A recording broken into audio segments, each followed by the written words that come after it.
las raíces cristianas de España, por la vida y el bien común.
Atrévete a entrar en la boca del lobo con Javier García Isaac. Información sin ataduras, opinión sin complejos. Vivimos en un mundo que tiene muros y esos muros han de estar vigilados por hombres armados. ¿Quién va a hacerlo? ¿Tú? Mi existencia, aunque grotesca e incomprensible para ti, salva vidas. Tú no quieres la verdad porque en zonas de tu interior de las que no charlas con los amiguetes, me quieres en ese muro, me necesitas en ese muro.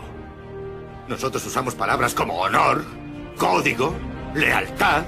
Las usamos como columna vertebral de una vida dedicada a defender algo. Tú las usas como gag. Y no tengo ni el tiempo, ni las más mínimas ganas de explicarme ante un hombre que se levanta y se acuesta bajo la manta de la libertad que yo le proporciono y después cuestiona el modo en que la proporciono. Preferiría que solo dijeras gracias y siguieras tu camino. De lo contrario, te sugiero que cojas un arma y defiendas un puesto. De todos modos, me importa un carajo a qué creas tú que tienes derecho. Tienes ese lujo. Tienes el lujo de no saber lo que yo sé. Muy buenos días, amigos. Les habla Javier García Isaac. Estamos en la boca del lobo, estamos en Informa Radio, estamos aquí en Madrid y les hablamos a todos ustedes de estos estudios Jesús Quintero y desde esta relación de noticias Antonio Herrero.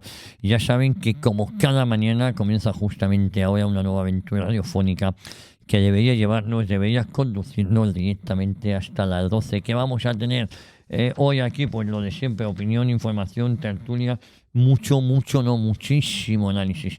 ¿Qué va a pasar en tiempo de tertulia, en tiempo de análisis, en esta aventura radiofónica que comienza ahora y que nos debe llevar hasta las 12? Pues vamos a tener información, reflexiones, vamos a tener a buenos amigos.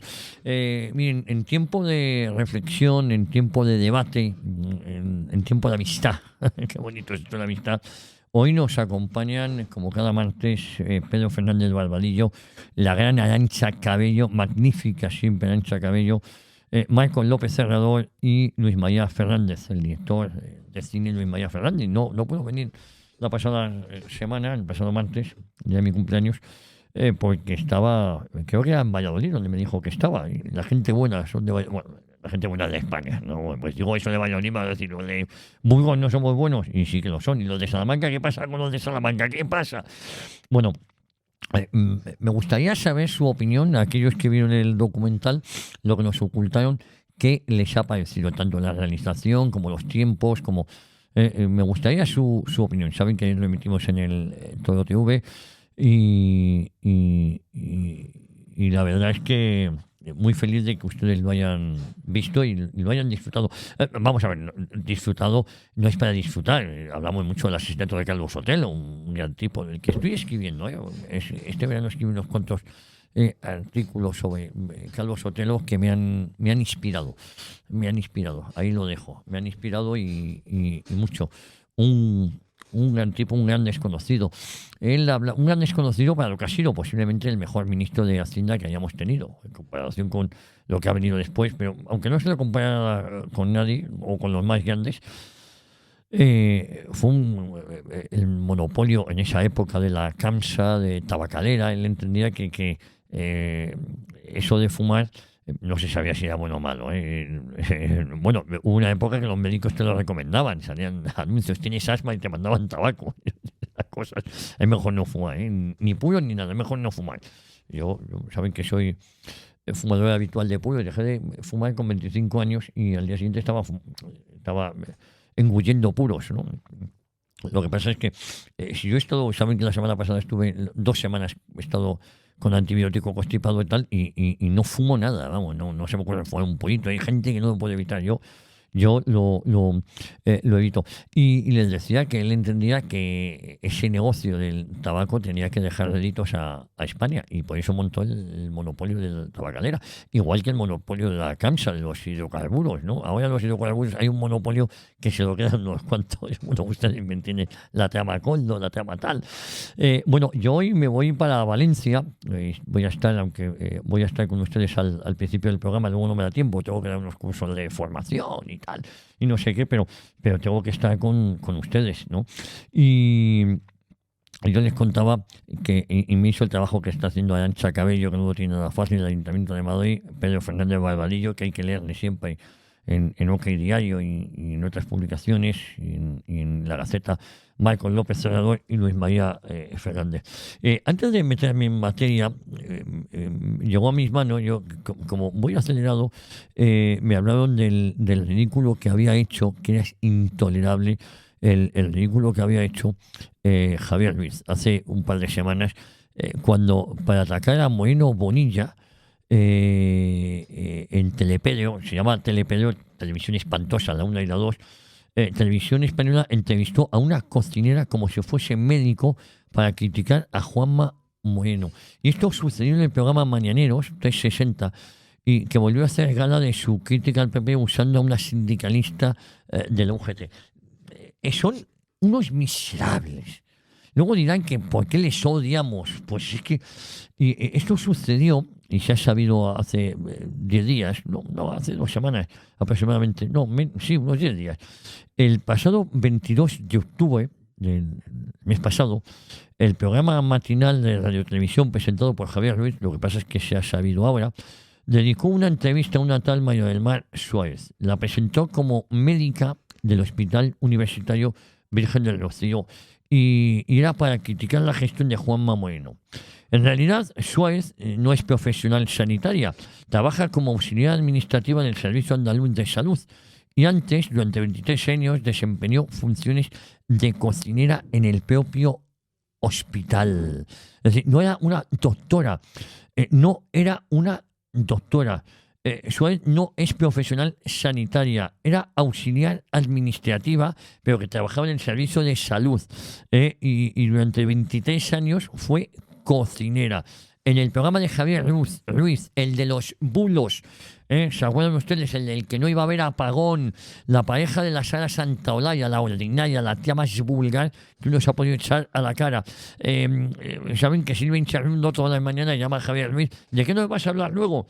Durante la entrevista se la presentó con bata blanca y con un rótulo que ponía sanitaria o médica, sin aclarar su verdadero cargo. El Servicio Andaluz de Salud ya ha denunciado a Suárez por presunta usurpación de funciones, revelación de secretos e injurias públicas. La entrevista giró en torno a los fallos detectados en los cribados de cáncer de mama en Andalucía. Suárez afirmó que el SAS había hecho desaparecer historiales médicos y pruebas diagnósticas de mujeres afectadas. Todo vale para los socialistas, por eso hay que odiarles, hay que odiar la ideología, no las personas. Aunque yo estoy al hilo, estoy en el borderline, ya saben, borderline. Y sin embargo, llegó a decir eso, es que todo vale para estos socialistas, todo vale, la mentira, el engaño, el disfraz, la manipulación. Bueno, la Consejería de Salud, a través del consejero Antonio Sáenz, desmintió cualquier destrucción de archivos, afirmó que el problema fue únicamente un fallo informático en el sistema de gestión y sin pérdida de datos ni eliminación intencionada de pruebas. La confusión profesional ha encendido un debate sobre la credibilidad de la radiotelevisión española. Algunos medios denuncian que el programa presentó a una cocinera como médica para generar impacto y atacar al gobierno autonómico del Partido Popular, que a lo mejor tiene muchos motivos para ser atacado, pero hombre, mentiras sobre esto es un ruin. El error pone más en duda el papel de los medios públicos en el tratamiento de la información.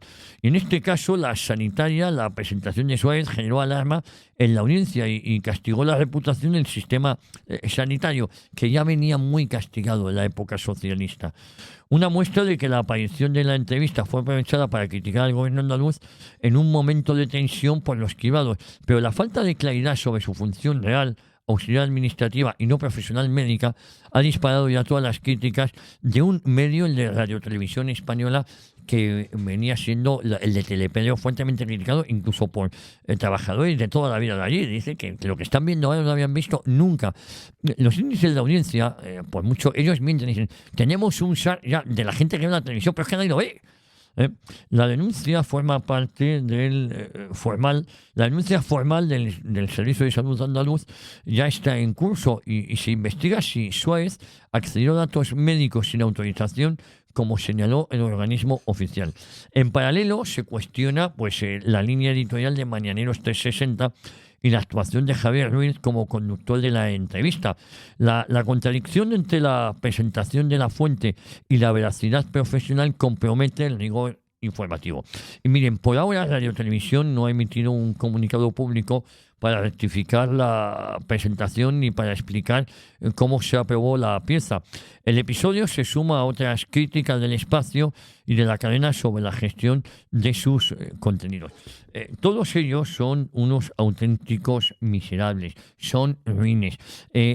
Todo vale, para ellos todo vale. Utilizar a la mujer enferma de cáncer, utilizar lo que haga falta. No tienen piedad, no piensan parar, no se detienen ante nada esta banda de miserables. Se lo digo yo a ustedes, no se detienen ante nada. Es algo, me producen un asco, una hilaridad el comportamiento de todos estos, pero es que la izquierda y el gobierno y sus secuaces no piensan detenerse. Es que lo hemos visto con la gota fría hace un año y el comportamiento que están teniendo ahora las asociaciones, según ellos, de víctimas cercanos al socialismo, donde solo piden la dimisión de Mazón. Miren, dentro de poco se cumple dentro de poco, no, hoy, me parece, estos días sobre no, mañana, 19, se cumple años, creo que fue en el 2002, sobre el Prestige. Cómo le sacaron rédito y ponían la emisión de Aznar y de Manuel Fraga. En cambio, con lo de la gota fría, solo la de Mazón, la del PP, son. Y luego el Partido Popular no sé a qué juega cayendo en la trampa de eso. Si es que no hay nada que hablar con esta gentuza, con esta chusma. Bueno, en definitiva, este nuevo desliz, no sabemos si intencionado o no, pone en evidencia la necesidad de mayor verificación de las entrevistas. Quienes más alardean de datos y de ser la verdadera información, dejan muestras de que no lo son. Son la chusma, son los buleros. Ellos sí que son los buleros. Sobre todo cuando se tratan de temas tan sensibles como la salud pública, la credibilidad del medio y la confianza del público. Todo ello está en juego. Bueno, de eso y mucho más les vamos a hablar hoy, pero les vamos a hablar de economía. Cuando hablamos de economía lo hacemos con José Luis Barceló y SuMundoFinanciero.com. Un José Luis Barceló que presenta y dirige aquí la noche de estado de alarma de 9 a 10:30 de la noche. Luego tenemos de la mano luego hablaremos de deporte con el bueno de Esteban Pacios, mucha pasión, poco rigor es lo que le ponemos en los deportes, no me voy a engañar, eso es lo que se va a encontrar con nosotros, porque además nos gusta ser así, no sabemos los horarios de los partidos, sabemos más, a duras penas cómo queda un encuentro, pero no nos pidan mucho más. Luego tenemos con el iba a decir magnífico Tate Barceló, genuino Tate Barceló, con el genuino Tate Barceló, LATV.news con todo su equipo, Rafa Escalona, Dundum Gonzalo Pinilla, el hoyo de Córdoba es Juan Pulido, Pompón Gonzalo o Gonzalo Pompón. Todavía no sé de Pompón o Gopón, pero bueno, le he dicho, ¿te molesta que te llame Pompón? No, pues ya está, pues es Pompón, porque yo me lío con una facilidad tremenda. Todos ellos, junto con Alfonso Bernal, Javier, forman parte del equipo de Informa Radio de la redacción de edatv.news. De la mano de la singularísima Cristina Sol, pues nuestro informativo, nuestra caja de Pandora, nuestro termómetro, 1 a 3 del mediodía. En la dirección técnica tenemos a la inimitable Cecilia Jara, la persona que hace posible que esto salga adelante, junto con Alfonso Vital Jr. y también, como no, David López. Y no nos olvidamos de nuestro departamento de producción, de nuestra directora de producción, la mamá de los pollitos, todos los pollitos van ahí. Mercedes, dinos algo, Mercedes, de verdad. Ayúdanos, mi salario, tengo vacaciones, tengo fiesta, no lo tengo, tal, patatín. Bueno, y ya saben que no está sola.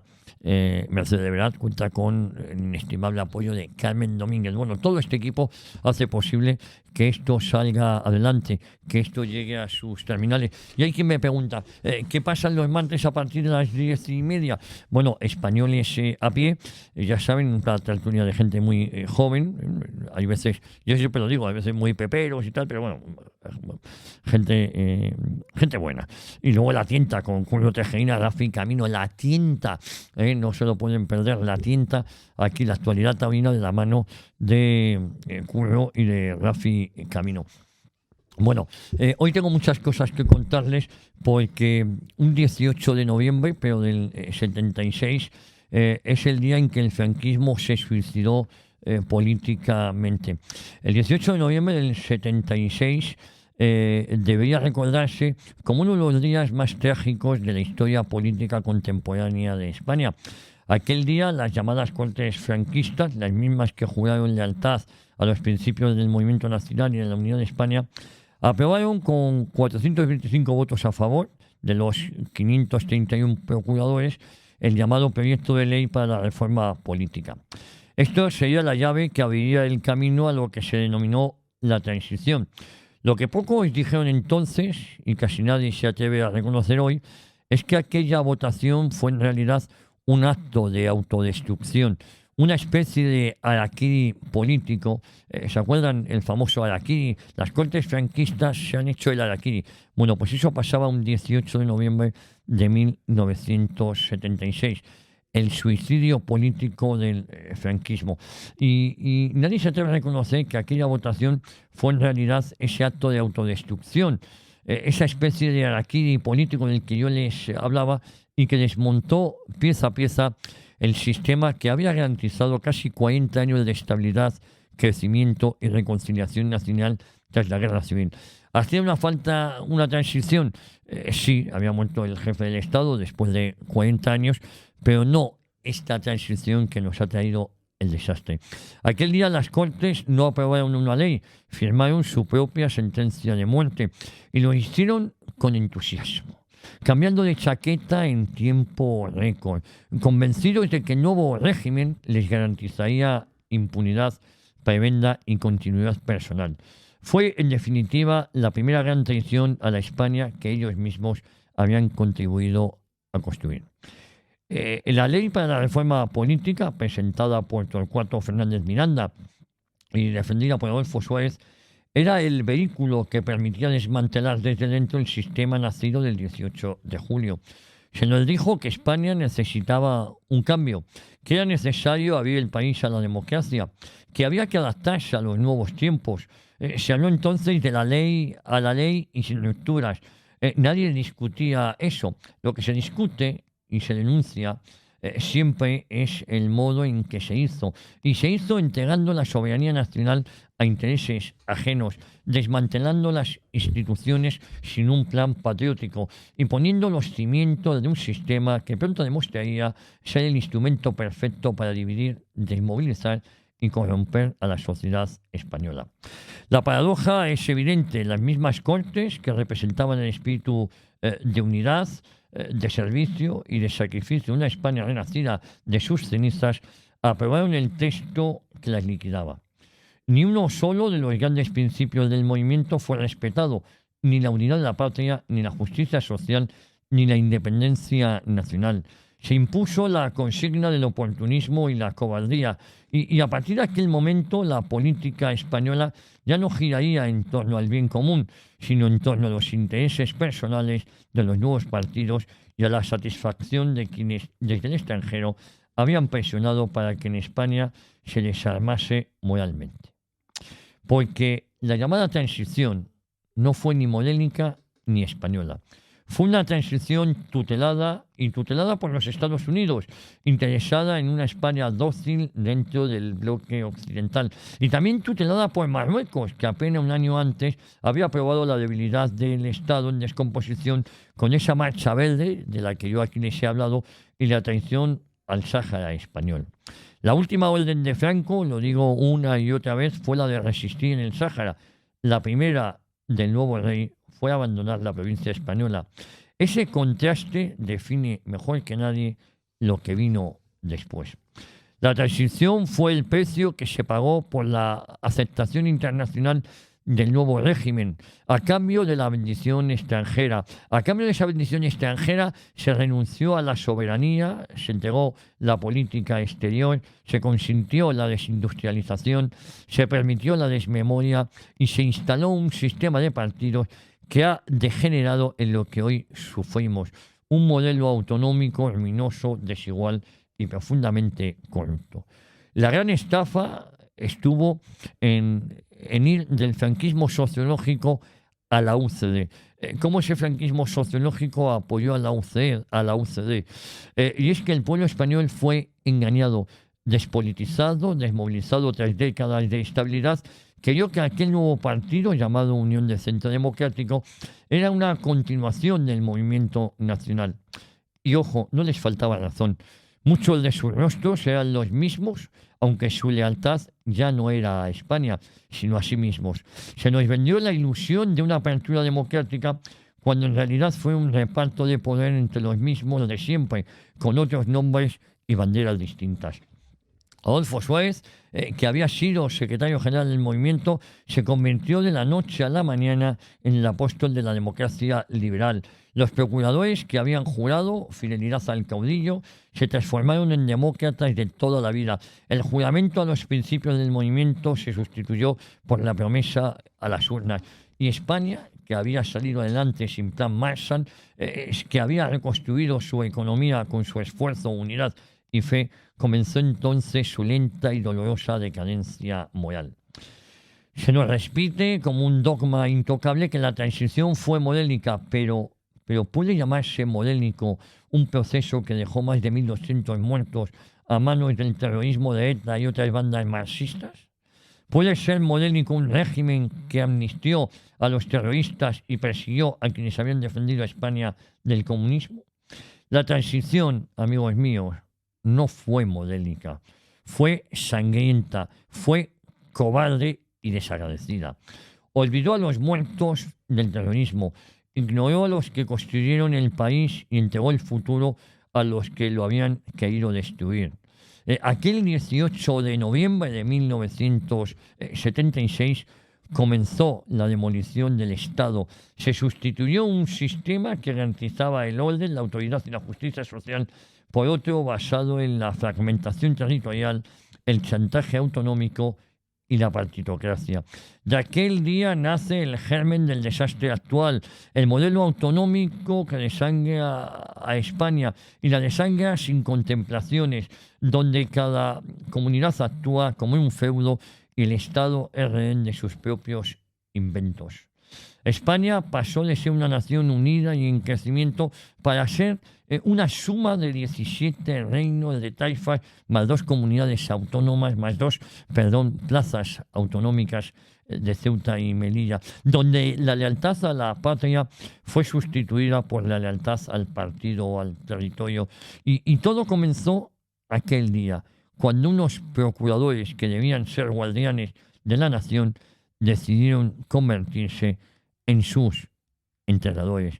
Fue el suicidio político y de ese suicidio a la decadencia nacional actual. Miren, el 18 de noviembre de 1976 fue en efecto el día en que el franquismo se suicidó. Se suicidó políticamente y lo hizo convencido de que así garantizaba el futuro. Pero en realidad abrió la puerta a 50 años de decadencia moral, política y social. El patriotismo fue sustituido por el cálculo electoral, la justicia por el consenso, la unidad por el reparto. España dejó de ser una nación con destino propio para convertirse en una pieza más del engranaje internacional dependiente, débil y desmemoriada. Aquel día no nació la democracia, comenzó la rendición. Y esa rendición seguimos viviendo sus consecuencias.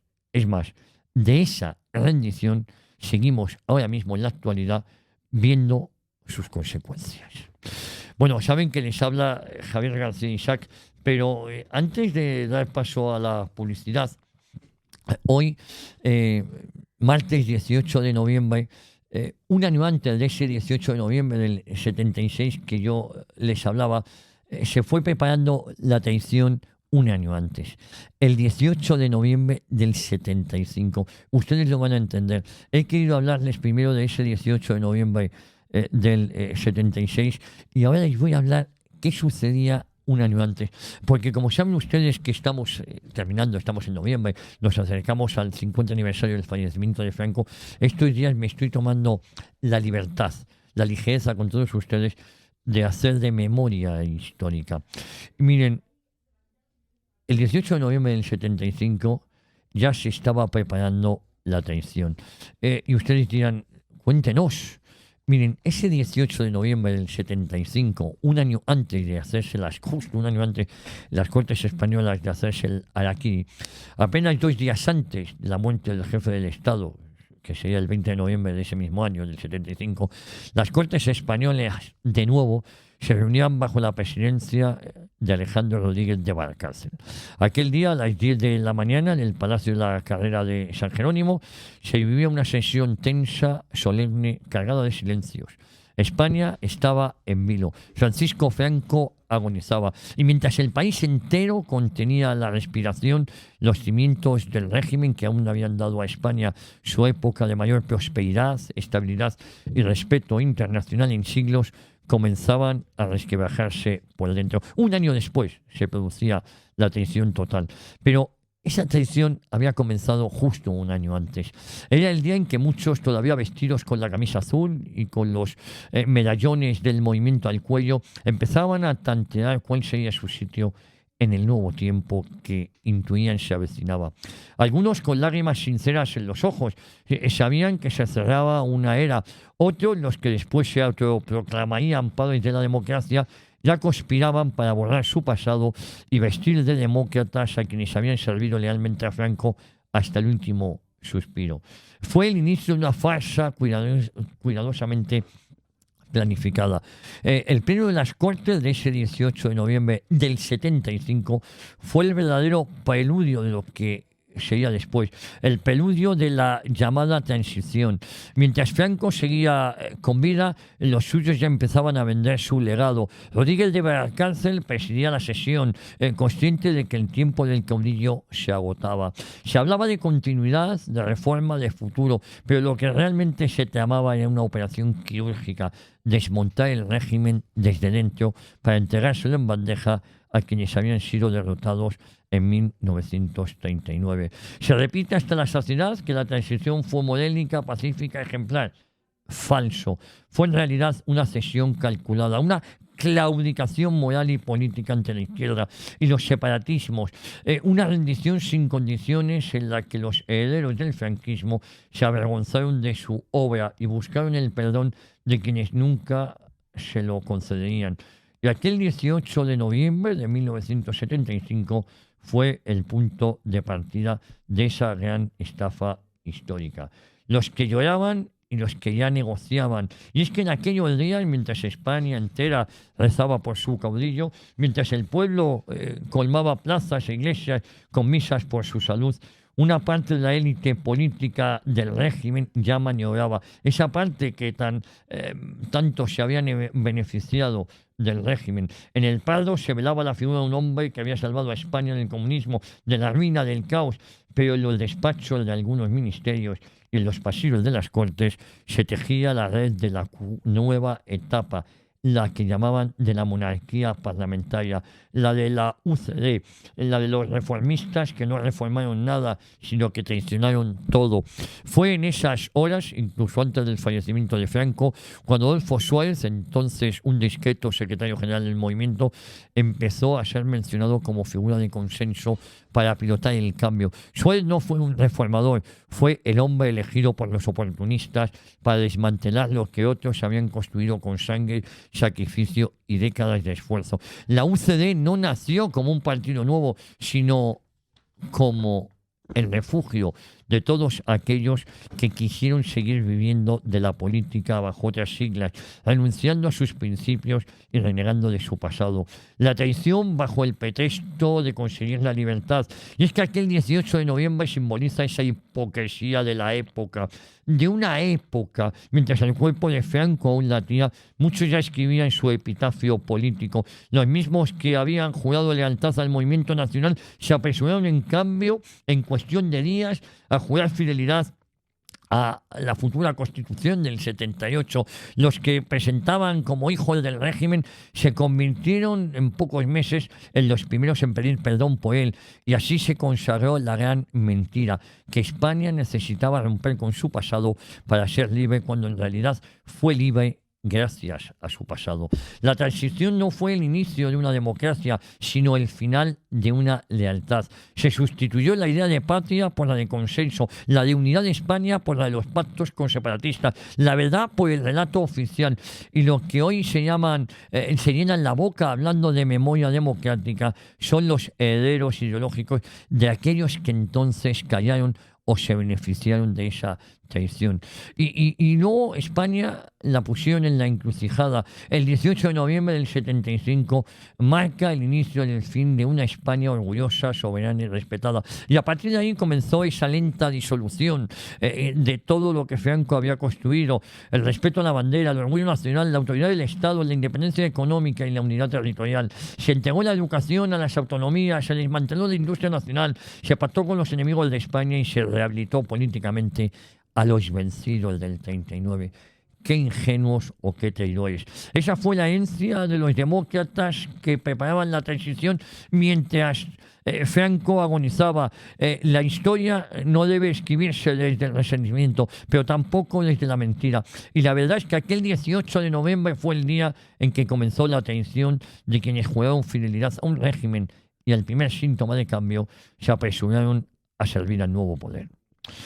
Y luego están los que nunca se rindieron. Franco moriría 2 días después, el 20 de noviembre, pero su obra, su legado y su memoria siguen vivos en quienes no se dejaron engañar por el espejismo de la transición. Porque España no necesitaba cambiar de rumbo, sino continuar el camino de prosperidad, orden y grandeza que habían iniciado. Aquellos que lo traicionaron se llevaron el poder, pero no el honor. Hoy, al recordar aquel 18 de noviembre del 75, conviene hacerlo con lucidez. Fue el día en que los traidores empezaron a ganar terreno, pero también fue el día en el que muchos españoles silenciosamente prometieron no olvidar. En fin, amigos, estamos en la boca del lobo, en Informa Radio, en un programa no apto ni para latilleros, ni bizcochables, ni almibarados, en un programa que, como siempre les digo, es apto para todas las edades, que no para todos los públicos. En un programa que hoy, a partir de ahora, le cedo el testigo a la singularísima Cristina Sol. En un programa que comienza ni más ni menos que justamente en este momento.